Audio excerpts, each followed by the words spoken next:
Welcome into Mississippi State Live here on the Voice of College Football Network. Your host, Andrew Miller. Just me tonight. Christian Ballard is in the process of making a move right now. So just me here on this Thursday night, but happy to be here with you. Really like what we've seen with the channel over these last few weeks. Feels like starting to get a little bit of community, starting to get some people following along. And it's been a lot of fun getting to talk about the Bulldogs ramping up ahead into this football season. And definitely excited to continue get going with this. And like I said, just me tonight. If you listen to our last episode, we broke down Mississippi State's offense for the 2025 season. Next week, when Christian's back on the show, we'll be taking a look at the Bulldog defense, but take a little bit of a break from talking Mississippi State here on this episode tonight because we want to talk about State's opponents for the upcoming season. And we're going to start with the non-conference games. I kind of like to segment this. Let's talk about the non-con games. Let's talk about the home conference games and talk about the away conference games.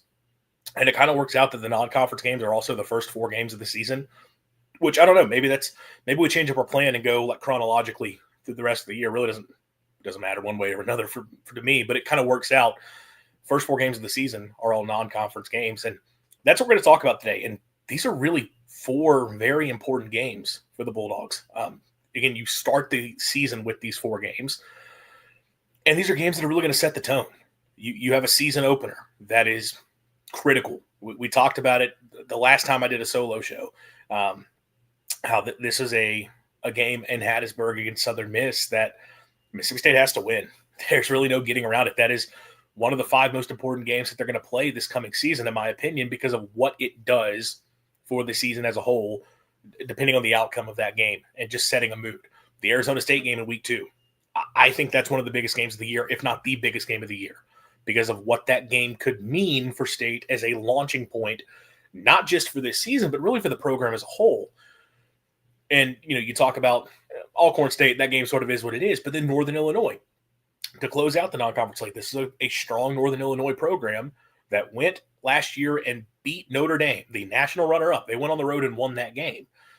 And if you're Mississippi State, we saw what happened when a MAC team came into Starkville last year. So certainly that's an important game for Mississippi State, just to show that you can handle business in a game like that and get some momentum going into conference play. So these non-conference games are pretty massive for Mississippi State. It's not an easy slate at all, especially when you're talking about a team in Arizona State that is like preseason top 12, expected. I mean, they went to the college football playoff a year ago, expected to be right in contention for that once again.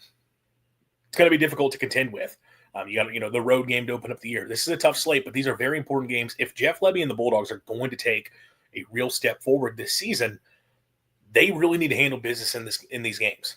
They need to have a lot of success in the non-conference and get some momentum going early in the year. So let's get right into it. We're going to break down these teams. Obviously, once it becomes game week, we'll take a closer look at Southern Miss. We'll take a closer look at Arizona State and all those teams when it comes time to actually preview the games themselves. But let's get to know these opponents. So we're going to get to know these teams and just get an early feel. How does Mississippi State match up with each of these opponents going into 2025?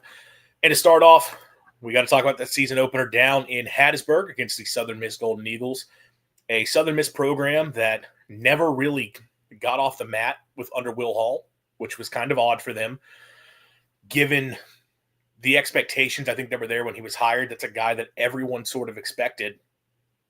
Will Hall was going to be very successful at Southern Miss, a Mississippi guy who had plenty of tight roots within the state, a lot of recruiting ties within the state, someone who had a lot of success as an offensive play caller at multiple levels, had success as a head coach at the lower levels. It felt like a guy that could step in and do really well in Hattiesburg. And I know he got them to a bowl game, but really outside of having Frank Gore Jr. sort of just run wild and do everything for them, he never got that program operating to the level that they expected. And, last year just completely bottomed out, a 1-11 season. They make the move and kind of fall into as good of a hire as they possibly could have made by bringing in Charles Huff. Huff is a guy Mississippi State fans will be familiar with. He was Joe Moorhead's running backs coach in 2018. High-level recruiter, someone that was very respected.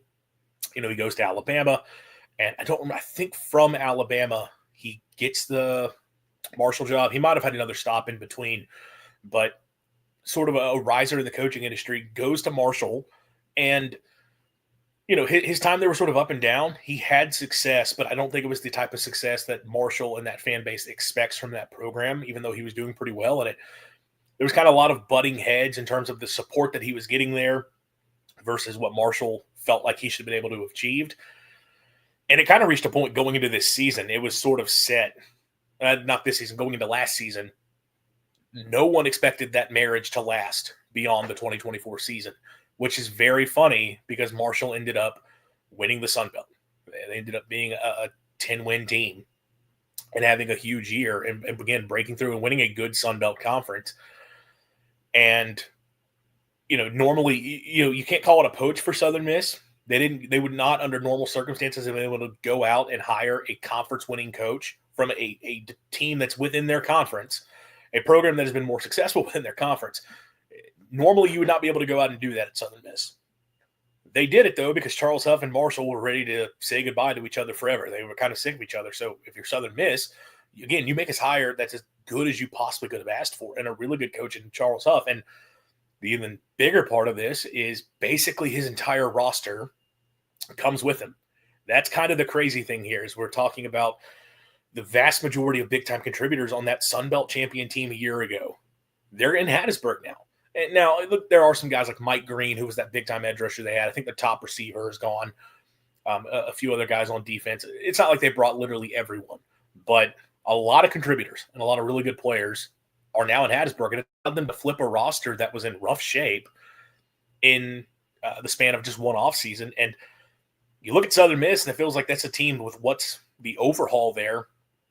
Expectations are still pretty low, but probably a team that could achieve quite a bit more, which makes this season opener all the more intriguing for Mississippi State. So let's take a look at the Golden Eagles. Offensively, look, as a team as a whole, super transfer heavy. That's going to be the theme. They really only have 3 guys back on the offensive side of the ball who actually contribute, who we expect to contribute, who are returning. The skill positions in the O-line very much built through the portal, and the quarterback position as well, where Braylon Braxton steps in. Last year for Marshall was sort of going back and forth with another player the first few weeks of the season, but once he took over as a starter, went 8-1, threw for a little over 1,600 yards, 19 touchdowns to just 2 picks, completed 60% of his passes, 7.9 yards per attempt, and another 600-plus yards on the ground with 4 rushing touchdowns. Really good player. One of the better quarterbacks in the Sun Belt, and a guy who can definitely help elevate this team here in 2025. Some of the other names to know on offense, one that will be familiar to State fans, Jeffrey Pittman, former Bulldog running back who was sort of a running third string in 2023 under Zach Arnett. I think actually had a big touchdown run against Southern Miss that sort of helped put that game away for the Bulldogs there late when State was struggling. If we remember, last year, Pittman kind of just before the season, we find out he's no longer with the football program. And now he's down in Hattiesburg and expected to be their top guy. Kind of a weird situation there where he's not been practicing over these past few days, and it's not like an injury thing. So sort of a weird situation there. Kind of hard to understand what's going on. But if he is there, look, he's a solid player. I think Jeff Pittman, not a high-level player, but I thought he was a solid SEC running back. Not a guy that you would want to start, but as a number 2 option, I think he was pretty okay. So in the Sun Belt, that's a guy that if they have him, I don't know what the situation there is, he can be a good player for him.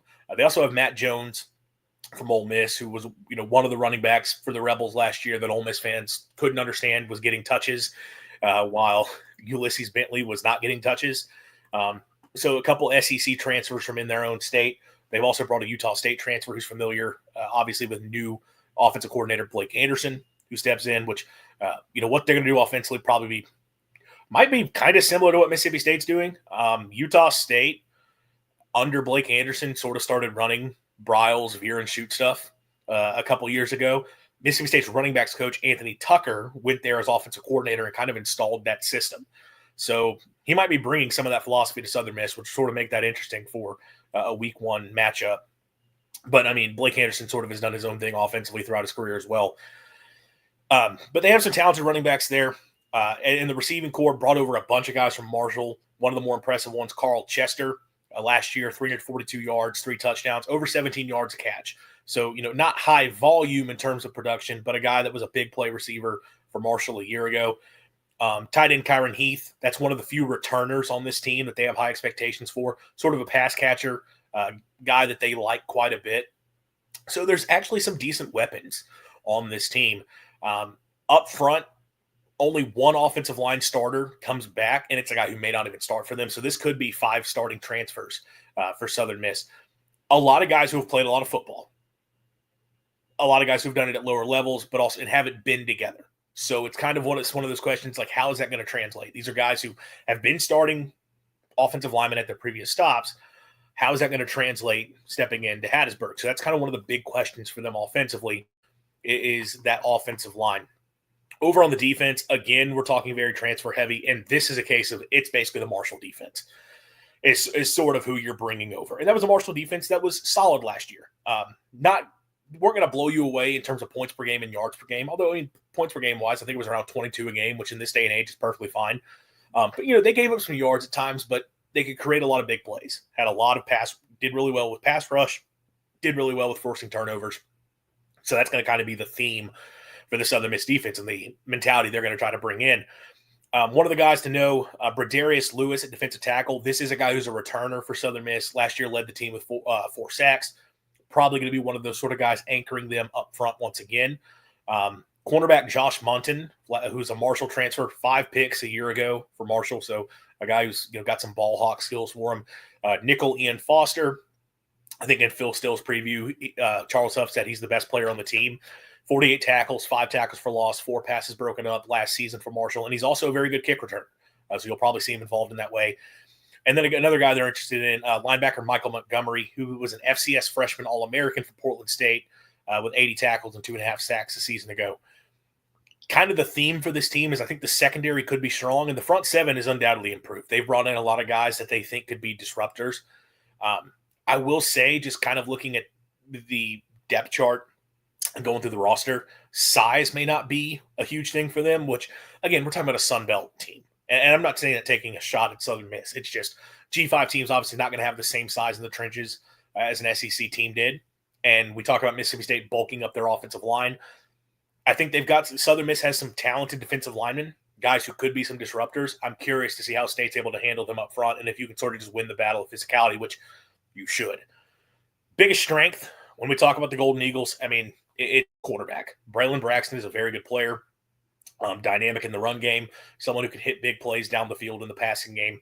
That's a dangerous guy, and that's a guy who's really going to be able to lift them and probably have them field a really good offense here in year 1 in Hattiesburg. I mean, I don't know if they're going to be a team that really is able to contend, but with him at quarterback, he's going to give him a chance in a lot of games. And I think Southern Miss is going to be drastically improved just because you've got a guy up there who can kind of create on his own and give them a chance.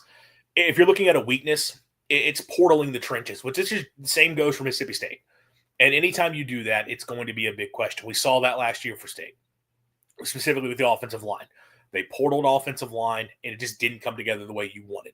They're doing it again this year. We'll see how that goes for them. So that's going to have to come together for Southern Miss, both offensive and defensive line. How do those trench players come together?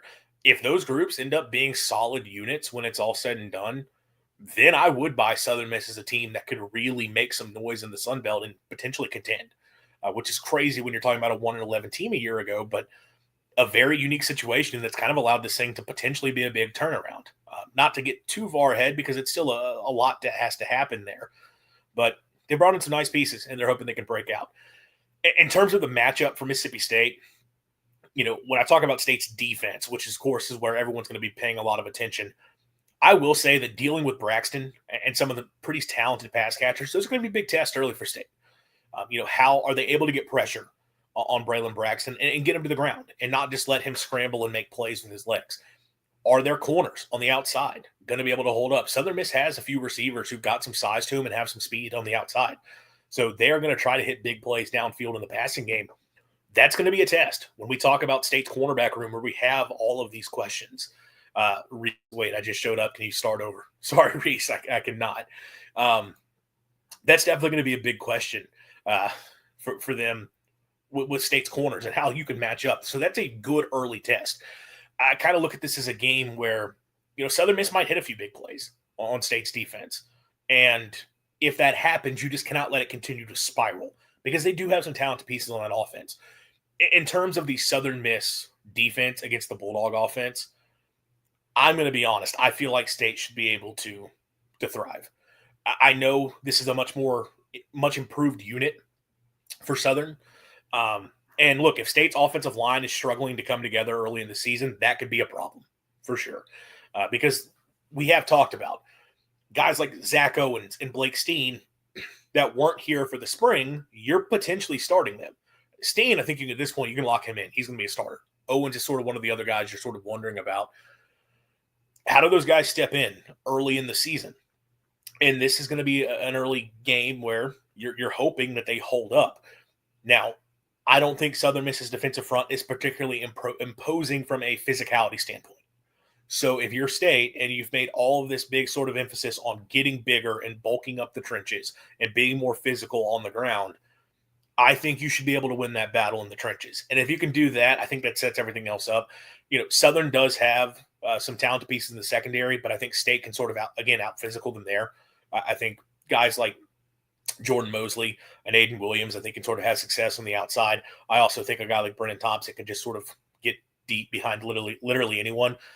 This is a game, and I think with Blake Shapen as well, that really makes a big difference here. So I think State's offense should be able to sort of do what it wants to in this game. Really, defensively, it's going to come down to, can you just not let big plays pile up and kill you? You contain Braxton enough. If you do that, I think you just sort of pull away and you get the win. If you can't contain Braylon Braxton and you're giving up too many big plays, and then if your offensive line is just struggling and it looks like the unit we saw a year ago, that's how you get in trouble in Hattiesburg. But I do think State's offense should have enough of an edge here to kind of be able to handle business in week one, but definitely still an early test. Week 2, the Arizona State Sun Devils come to Starkville, and this is a game that I called the most important game of the season. Just if you want to talk about the impact this can have on the year, if you can get a win here and what that sets up for you the rest of the way. And, not to play the moral victory game, but even if you are competitive, that is a sign of, okay, this thing is moving in the right direction. This thing is set up to where State could potentially still end up having an okay year. But a win here really launches you. And this is sort of a measuring stick game for the Bulldogs in week 2. And you're hoping that you handled business down in Hattiesburg, that you have a big crowd coming into Starkville, and you get a really fun atmosphere under the lights to help State be able to find a way to get a win. Look, Arizona State, I talked about it at the start of the show. I mean, it's a preseason top 12 team. This is a team that I think if the Big 12 was still doing preseason polls that they're now afraid to do, probably would have been picked as the preseason winner. I think the odds are still on Utah, which I know Big 12 fans, it's got to infuriate them. They all collectively hate Utah. I kind of get it with the way Utah stepped into the conference and some of the arrogance from their fan base. But this is an Arizona State team that is absolutely poised to be able to repeat upon what they did a year ago. This is a really, really good team with a lot of talented pieces back from a playoff team one season ago. And when I talk about that, look, this is a team that broke out last year. They're number 2 in returning production in SP+. They have 16 starters back. They really do bring back almost every major contributor. There's one very, very notable exception to that I think you all know who that is, but pretty much everyone else that was a big-time player for them, they're back. And that's why this is a team that has the expectations that it does. Talking about that offense, and I kind of just alluded to it. The bad news, there is no more Cam Scatabo. So the guy who ran all over Mississippi State's defense last year and is going to haunt Bulldog fans forever, and, of course, he's paired up with Jackson Dart in the NFL. That's just about right. He is no longer there. The good news is basically everybody else meaningful is back. Quarterback Sam Levitt is a guy that is viewed as one of the nation's best. He's getting some early draft buzz as someone that, after his redshirt sophomore season, which, again, this is just his second year playing. He is a third-year college football player, his second year playing. Someone that is already getting some hype is like, hey, if he has another big year, he could go to the NFL and potentially be a first-round pick. Last year, nearly 2,900 passing yards, 24 touchdowns, just 6 interceptions, 8.2 an attempt. Also added 443 on the ground and 5 rushing touchdowns. If you remember, for Mississippi State, this was just his second start, and Levitt was not much of an impact player in that game. He He did not throw for much. He was under 100 yards passing for the game. Did have a rushing, I believe had a rushing score, and I think it was either Nick Mitchell or Brandon Jennings that he kind of made look silly. What should have been a sack, and he was able to go and escape. But, he was not the one in this game that did anything that made you think, wow, that guy's a superstar. As the season progressed, Sam Leavitt proved to be a really, really good player. And he's the one who is going to lead this Sun Devil offense this year. Some of the players to know, yes, Cam Scatabo is gone, but they have a really good running back stepping in. Kanye Udo, who transfers in from Army, last year ran for over 1,100 yards and had 10 touchdowns. Another physical runner, 220 pounds, a guy who's going to get down between the tackles, do some of that dirty work that you saw from Scatabo. They also bring in, he was already on the roster, missed all of last season with injury, former USC transfer Raleek Brown. That's a guy that they feel can be a good pass catcher out of the backfield. The interesting thing with Scatabo is everyone thinks about the physicality and the running between the tackles. He was their second leading receiver with over 600 yards. He was a very good pass catcher out of the backfield. I think he had a big reception on the screen against Mississippi State in that game. That was a huge aspect of his game that is lost. They don't have one guy who's going to be able to provide that, but they're kind of doing the money ball here. Can we recreate Cam Scatabo in aggregate? If Udo is the guy giving us the physicality between the tackles, if Brown is the guy who's able to be that receiver at the backfield, we can make that work and sort of bring back those elements to our offense. Another name you absolutely have to know, Jordan Tyson at receiver, a big-time player. 75 catches for over 1,100 yards, 10 touchdowns. He's a stud. This is a guy that they will move around the field. They'll play him some outside. They'll play him in the slot. Good possession receiver. Just finds a way to get open across the middle and will bring in the football, but also a guy that you can send on a one-on-one ball down the field, again, matched up with the corner, and he'll go up, high point the ball, and bring it down for a score. Really, really good guy. And look, when you got a player like that, assuming they're good in the run game again, and with Sam Leavitt at quarterback, right, that kind of puts your offense in a great position already. Tight end, Shimon Mateer, another good receiving threat, 5 touchdowns a season ago. They've got weapons. Even losing Scatabo, they have got some really good skill talent, and again, a really good quarterback and a veteran offensive line. They got 4 starters back up front. There's really no reason to think that this Arizona State offense will not be fantastic this year. This is a team that is going to be able to put points on the board and do so at a high clip. Over on the defensive side of the ball, again, you basically bring back everybody. Nickel Shamari Simmons and linebacker Caleb McCullough were 2 notable losses. Those were guys who had a lot of tackles. Shamari Simmons was, I think, going into the year last season was sort of talked about like that's the best player on the team. So those are big losses. Pretty much everybody else is back. Guys to know, Clayton Smith at defensive end, last season, 4.5 sacks and 12 quarterback hurries. So a guy who can provide a lot of pressure off the edge. Defensive tackle CJ Fight was a second-team All-Big 12 performer a year ago, one of the better interior defensive linemen. They have an outstanding safety tandem. Xavier Alford and Miles Rouser were the top 2 tacklers a year ago on this team. So, yes, you can have safeties be your leading tacklers and be good on defense. Quarterback Keith Abney, really good player on the outside, 52 tackles, 3 picks, and 9 pass deflections last season. So, there's studs all across this unit. They're going to need some transfers to step in at the middle when you talk about the linebacker spot and at nickel corner. But they got a bunch of experience up front, and on the back end, this looks like a really good group. Clayton White, defensive coordinator, did a great job building this unit up a year ago.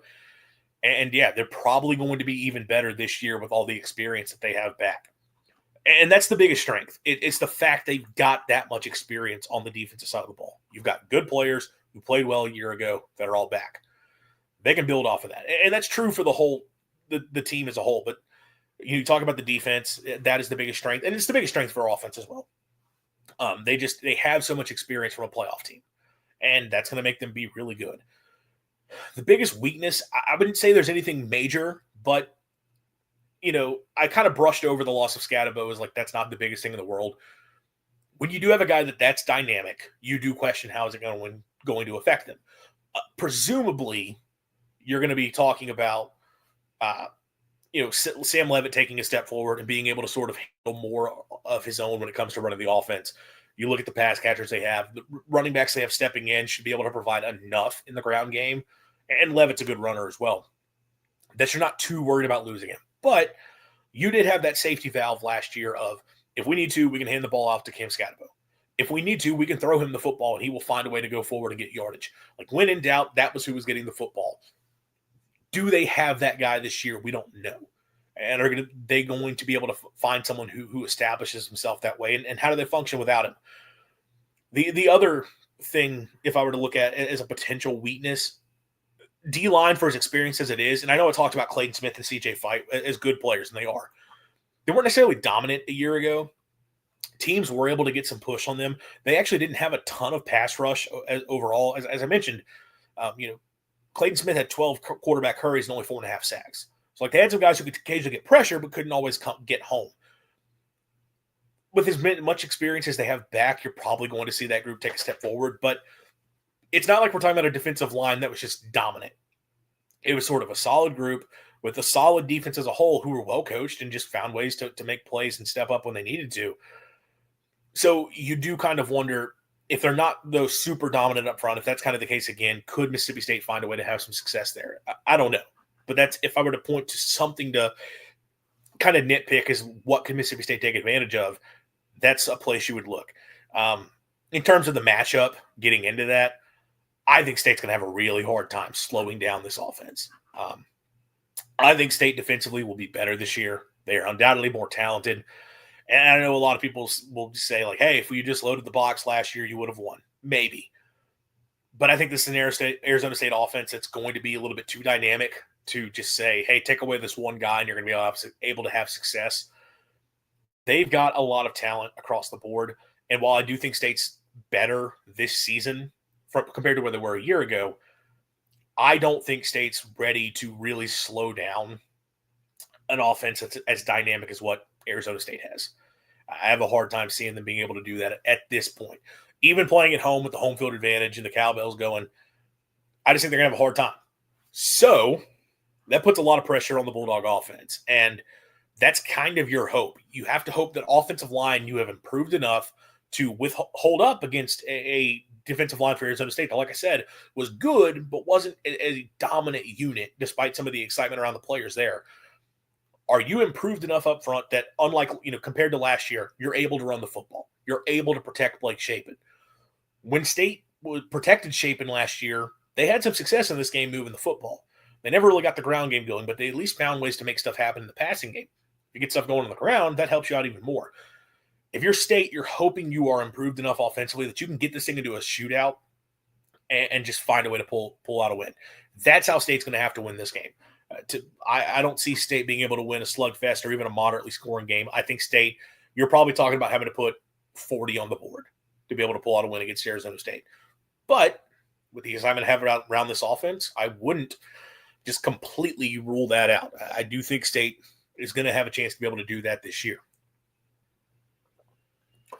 Talk about the third non-conference game of the season. And, I think this is the most important game, honestly.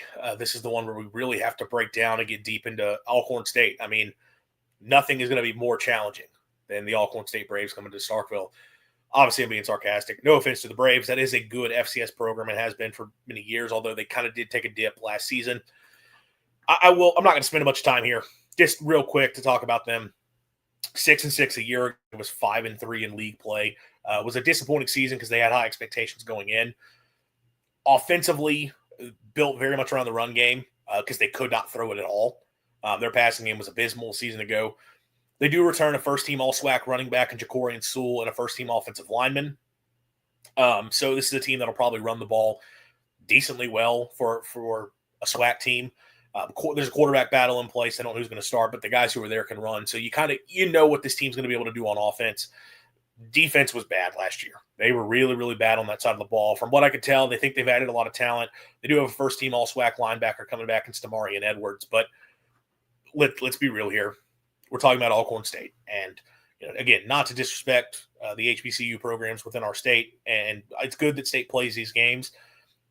I think, if it was Jackson State, we'd be devoting a little bit more time to it because we know that's a good program with where they're at right now. I think Mississippi State should just be able to handle business here. If we get to a point where we're talking about Alcorn as being a game that's very serious for State's chances of finding wins, that's a different discussion for Mississippi State football and a different discussion for Jeff Levy. So I think we can kind of brush past the Alcorn game a little bit. Week 4, though, is a little bit of a different story with Northern Illinois. This has obviously been a good program for several years now in the MAC, really for a long time in the MAC, going back over a few different head coaches. And, interestingly enough, it's going to be their final year in the MAC because they're going to the Mountain West, because that's where college football is at right now. A team in Illinois is going to be in the Mountain West Conference. I love what college football and college athletics have become. A season ago, the story of the year for them was that they went into South Bend and beat Notre Dame. The Notre Dame team that went on to not only make the college football playoff, reached all the way to the national championship game. Northern Illinois beat them a year ago and kind of just found ways to just sort of grind out that win in a really tough fashion, which has sort of been the brand of Thomas Hammock, his program there. He's a kind of an old school guy, wants to run the football, be physical, wants to play tough defense. That's what they build around. They are very much a Midwestern football team, which, again, a Midwestern football team that's going to be in the Mountain West next season. I can't get over how ridiculous that is. That was very much the high point, though, because they didn't really build off that. They ended up going 8-5. Sort of a disappointing season for them, all things considered. But look, this has been a good program there in NIU, and what they've been able to do for several seasons. That is worth taking into consideration as they go into this game. That said, this is not the team that beat Notre Dame a year ago. In fact, they are quite different. They got absolutely gutted in the offseason, lost a lot of guys to graduation and to the transfer portal. Whereas Arizona State is number 2 in returning production, Northern Illinois is 127th in returning production, according to SP+. There's basically 3 starters back on the entire team and a few other guys who saw notable playing time, but they're thin in terms of guys who have been there and been a part of it. Now, look, it's worth knowing that, again, this is a well-coached team. Thomas Hammock has done a great job there. They're consistently solid, and that does count for something. And frankly, there's a lot of programs like that in the MAC. This is a conference that, especially here in the portal era, has time and time again seen their rosters decimated. Miami of Ohio is a really great case study in terms of how do you build a program to be successful in this era when you are not able to keep your roster together because of the transfer portal and because of NIL. Frankly, there's a lot of power conference programs that are struggling right now that should just go hire MAC coaches if they're going to have success. And I'm not just saying this because of what Jason Candle and Toledo did to Mississippi State last year. I genuinely feel this way because there's some really freaking good coaches in the MAC, and Thomas Hammock is one of those guys. So this is a program that you do have to respect, even with what they lost. That said, if you're expecting the same team that we saw against Notre Dame a year ago, they're not going to be there. Offensively, it's kind of a total reset, but that may not be the worst thing because they were not very good offensively last year and really haven't been that great in a while. Interesting hire from the D2 ranks. The OC from Charleston, which is a school in West Virginia, Quinn Sanders, whose team last year averaged 44 points a game and 471 yards per game. And, kind of probably a more modernized approach to what Northern Illinois has been doing. They're going to run the football and run the football a lot. And when I get to the numbers for a certain running back here in a second, you're really going to get the point. At quarterback, expecting Josh Holst, who's a 6'4", 205 sophomore. Started and played well in their bowl game a year ago. Guy who's a run threat. Kind of, looks like a stereotypical quarterback in terms of what he can do as a passer, but also not very accurate, and just in the little bit that I've watched of him. But a guy that they think can operate their offense well, and again, adds that dimension with his legs, which is going to be a big part of what they want to do. In terms of guys to know, they got a fun running back duo. Telly Johnson is a guy who returns for them. Missed the first half of the season, but over the last 6 games, 80 yards per game and 4 touchdowns for him. Had some really nice games for the Huskies down the stretch. So that's a guy who they're definitely going to want to lean on in the run game. And they've added a really interesting player alongside him. Following Quinn Sanders to NIU is Siobhan Wright. So he played at Charleston a year ago for Sanders. 5'8", 200 pounds, so kind of a little bowling ball type player. Last season, he ran for 2,235 yards and 38 touchdowns. Again, 2,235 yards and 38 touchdowns last season. Now, it's D2. We're talking about a guy who is kind of small in stature. hey, how was that transition going to come up? Now playing an NIU team, I can't talk apparently, that is replacing so much. I don't know, but that production says something. That guy, that's impressive. So that's going to be a fun player to watch. And so that duo of Telly Johnson and Siobhan Wright gonna be a lot of fun to watch. Left tackle Evan Malcor, 6'6", 305, preseason first team All MAC. We should highlight at least one offensive lineman as we're talking about players to know for these teams. Again, we're talking about a team that wants to run the football.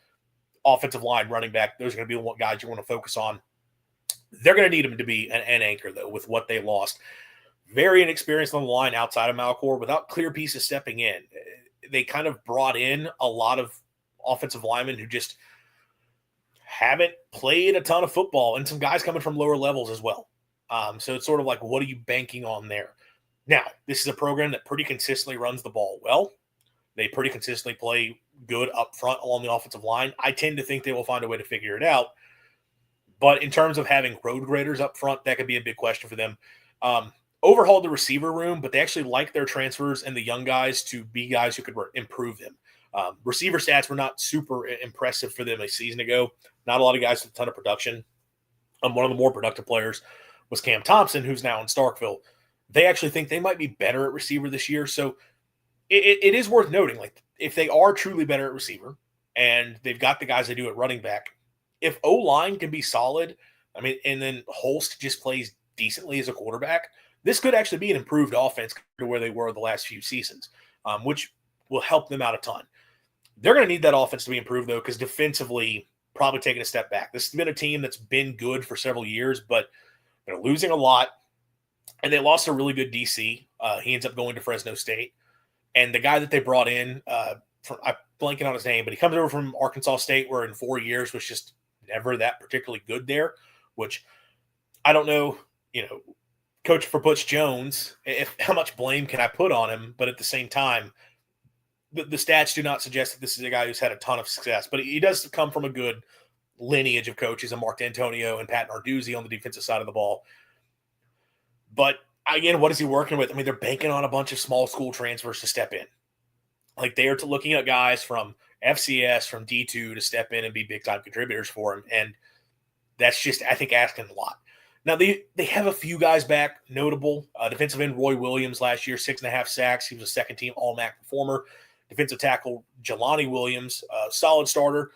And they do have a transfer in UT Martin defensive end, Devontae Murray, who they think will help their pass rush. So they had a lot of big losses in the defensive line. And again, Mississippi State added a couple of those players. We're talking about a team where State contributed in rating the roster.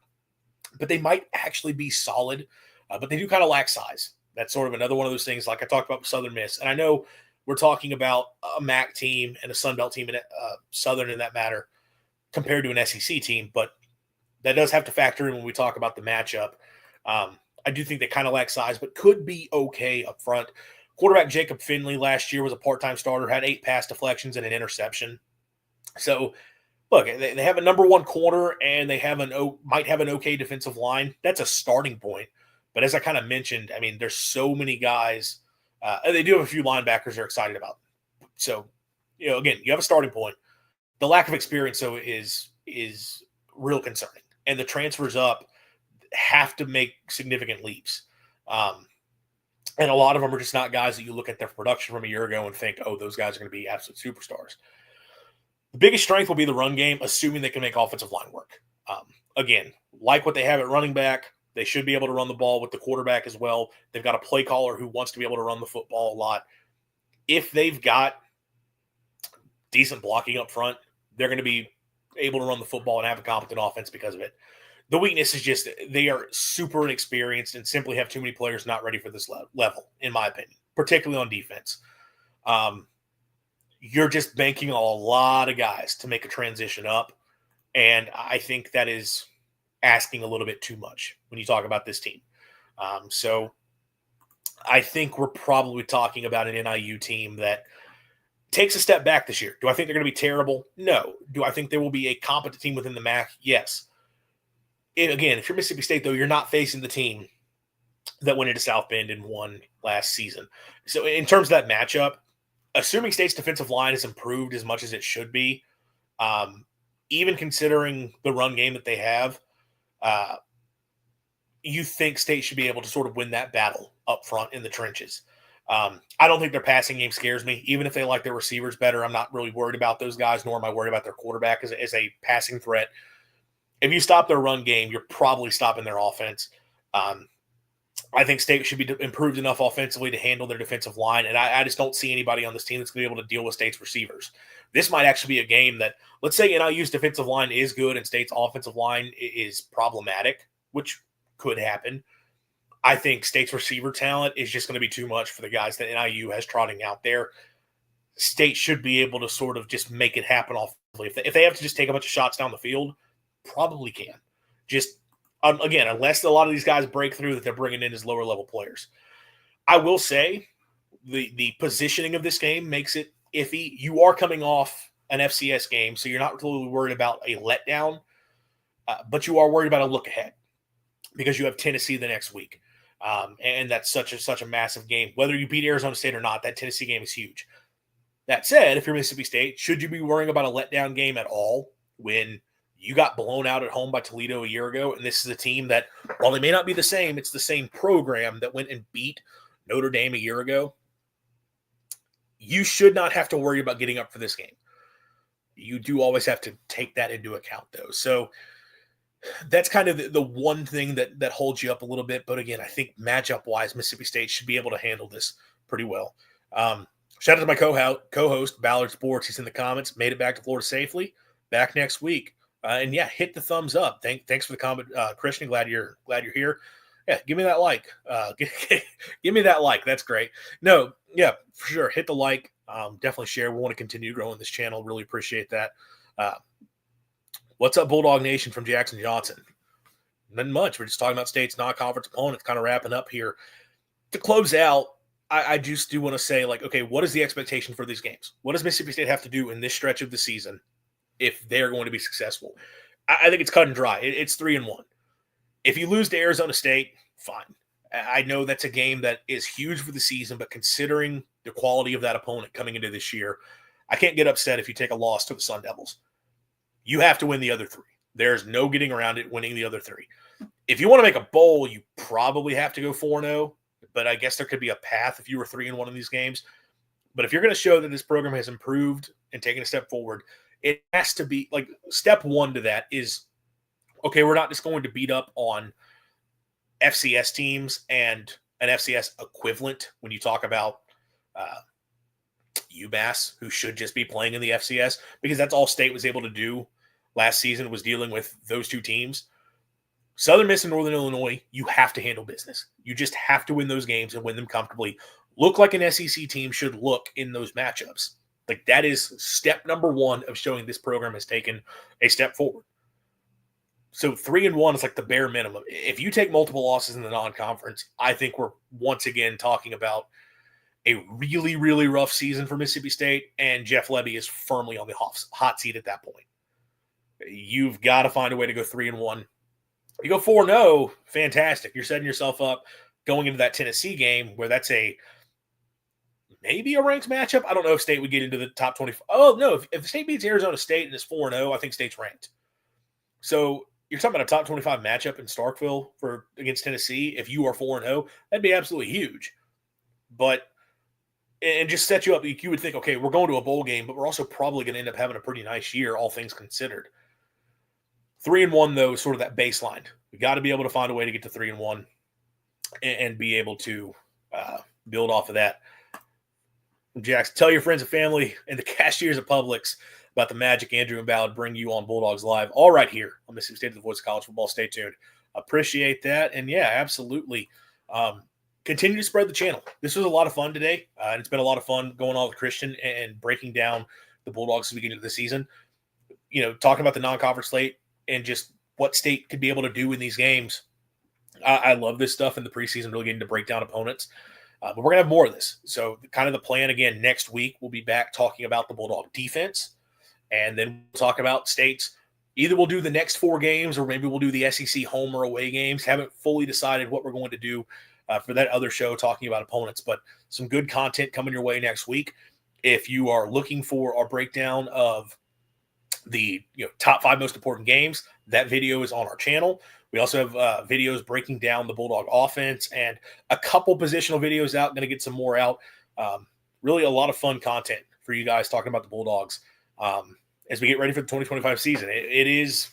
We're another week closer. We have 2 more weeks until it's game week, which is, again, a kind of crazy spot to be in. So, again, thanks everybody for tuning in. Be sure to like, share, subscribe. Really appreciate it. Turn on those notifications so that when we do go live, you are able to know that we're here and can hop in and join us. But yeah, thanks for everybody tuning in, and we will see you all next week.